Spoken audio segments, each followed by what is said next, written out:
दिशांत की गांव में शादी थी और उसके शहर के तीनों करीबी दोस्त अंकुर, भाविन और हैदर इस शादी में शरीक होने उसके गांव पहुंचे थे। इससे पहले उन्होंने कभी गांव नहीं देखा था। यह उनका पहला मौका था। तीनों बहुत खुश और एक्साइटेड थे। गांव की वो हरियाली, ठंडक और वो साफ हवा उनको शहर में कभी देखने को नहीं मिलती थी। रात की शादी थी। ऐसे में सारी तैयारियों के साथ तीनों दिशांत के घर पहुंचे। हो हल्ला और बैंड बाजे के साथ बारात अपनी मंजिल के लिए रवाना हुई और करीब 45 मिनट के बाद अपने ठिकाने पर पहुंच गई। वक्त हो रहा था रात के 8:30 बजे। दिशांत मंडप में बैठा दुल्हन का इंतजार कर रहा था। तभी भाविन को कुछ ख्याल आया और तबाक से बोला, भाई, मैंने रास्ते में देखा यहाँ बहुत सारे खेत हैं और आसपास पूरा सन्नाटा। अपनी पार्टी के लिए परफेक्ट लोकेशन है, चले क्या? भाविन के इस नामुराद प्लान ने अंकुर के चेहरे पर हल्की सी मुस्कान ला दी, लेकिन हैदर की भ्रुकुटी तन गई। उसने भारी आवाज में बोला, क्या भाई तुम लोग, हर जगह ये सब सही नहीं। शादी में आए हैं भाई, ना मैं पीता हूं और ना तुम लोगों को पीने दूंगा। मगर हैदर की बात का भाविन और अंकुर पर कोई फर्क नहीं पड़ा। दोनों ना मालूम कितने दिनों से इस खड़े के इंतजार में थे। भाविन ने बैग से सामान निकाला और कांच की टनटनाती बोतलों को दोनों हाथों में दो दो पकड़कर सुनसान खेत की तरफ बढ़ने लगा। उधर शादी का बाजा बज रहा था, इधर बोतलें खुल रही थी। दाएं हाथ की पहली 2 उंगलियों में सिगरेट फंसाते हुए अंकुर बोला, वाह भाई, मजा आ गया, और कश लेने के लिए भाविन की तरफ बढ़ा दी। भाविन ने फौरन बोतल को नीचे रखा और सिगरेट हाथ में ली, मगर अचानक एक तेज हवा का झोंका उनके करीब से गुजरा और वो हक्के बक्के हो गए।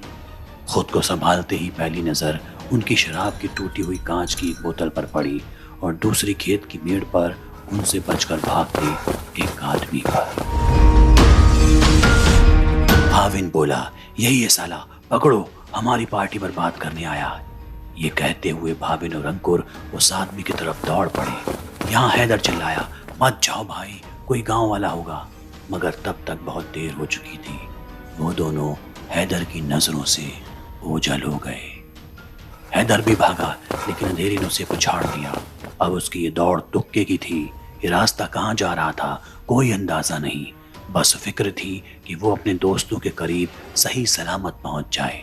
करीब 15 मिनट की उसकी संधी दौड़ ने उसे कब्रिस्तान की दहलीज पर लाकर खड़ा कर दिया। ये भयानक कब्रिस्तान घने अंधेरे और सन्नाटे की कैद में मौजूद था। जंग पड़े लोहे का लंबा गेट, जिसके अंदर से झलकती कब्रें हैदर को मौत का बुलावा जैसा दे रही थी। उसने फौरन अपना मुंह मोड़ा और दोबारा तुक्के से कदम बढ़ाते हुए गांव की तरफ बढ़ने लगा। तभी कब्रिस्तान के अंदर से उसे हंसने की आवाज आई। ये आवाज धीरे धीरे तेज हो रही थी। खौफ अब तक हैदर के जहन में अपनी जगह बना चुका था, लेकिन तभी उसे समझ आया कि यह हंसी तो अंकुर और भाविन की है।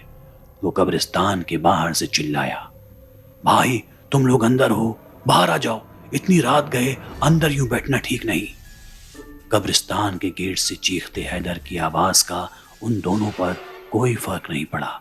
वो तो बस हंसते जा रहे थे। कुछ देर तक उन्हें यूं ही घूरने के बाद हैदर ने महसूस किया कि इन दोनों के अलावा भी उस कब्रिस्तान में कोई है, शायद कोई ऐसा जिसे वो तो देख सकते हैं, मगर हैदर नहीं। हैदर ने फैसला किया, चाहे कुछ भी हो, उसे अंदर जाना ही होगा।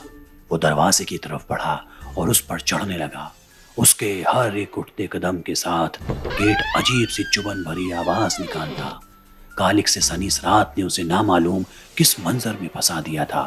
जैसे वो कब्रिस्तान के गेट को पार कर अंदर कदम रखता है, पूरा माहौल एक अजीब सी बेचैनी की जद में पसर जाता है।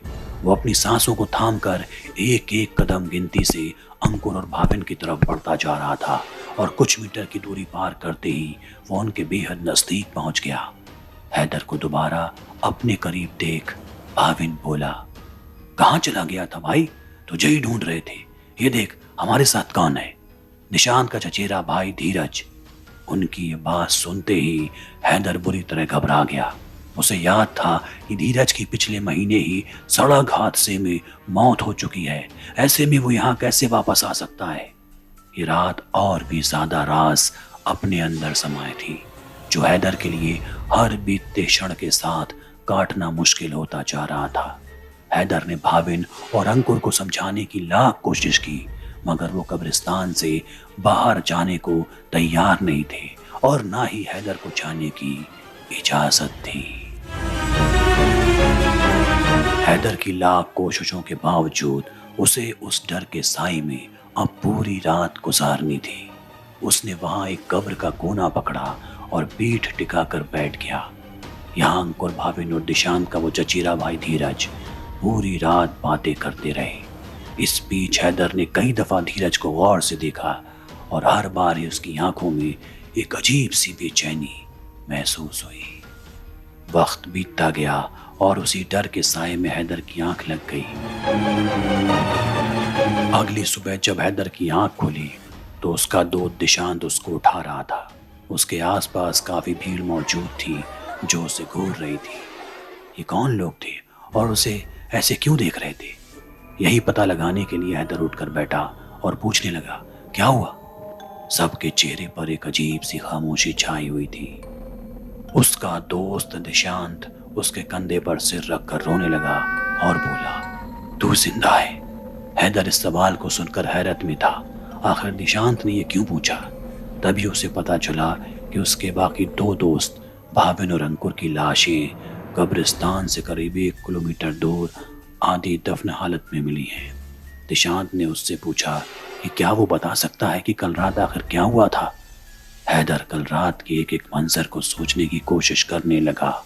उसने दिशांत को बताया कि कैसे कोई परछाई उनके करीब से भागी।